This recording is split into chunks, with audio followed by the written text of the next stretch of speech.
It's a bit like a scene from a sci-fi movie. Satellites circling the Earth, beaming data from far above us, reaching all sorts of remote corners. It's technology that's come a long way in the last 20 years. We're talking about Starlink, a company operated by Elon Musk's SpaceX, which sends satellites into an orbit of about 500 kilometers above us. A growing number of homes and businesses in Nova Scotia are relying on Starlink because wired services like fiber optic internet are still not available everywhere. But we wondered, how reliable is it, especially when subscribers need connections to the outside world the most? Emergencies like wildfires, floods, or hurricanes. In order to get Starlink, you have to pay for the equipment up front. The hardware usually costs around $800. That's on top of the monthly fee. You can get a rebate from the Nova Scotia government for the startup costs, though it can take 8 to 10 weeks for that check to come in the mail. I spoke with one man who moved to Pictou County from Vancouver 4 years ago. He and his wife were shocked to discover just how cut off their new home was.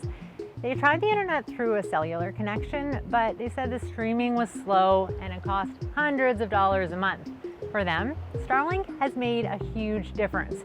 They can work from home, and they hooked Starlink up to their generator when Hurricane Fiona knocked out power for nearly 2 weeks. It's been a big improvement, but the service is not without its high-profile baggage. I am not a fan of Elon Musk or anything to do with Elon Musk.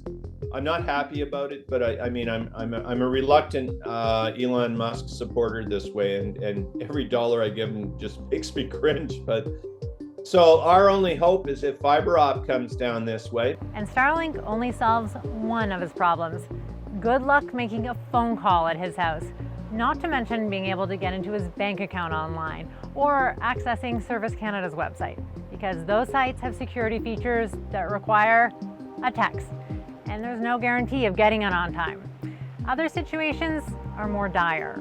My wife had a medical emergency at 3:30 in the morning, and I called from my phone and got nowhere. There was nothing, no signal, which is kind of typical.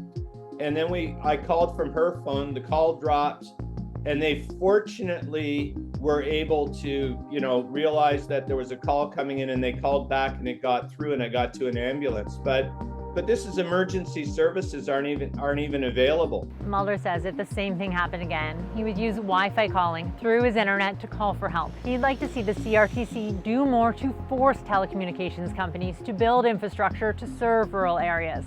For now, he'll shell out $160 a month for Starlink, like the 4,200 households and businesses that have also gotten the provincial rebate.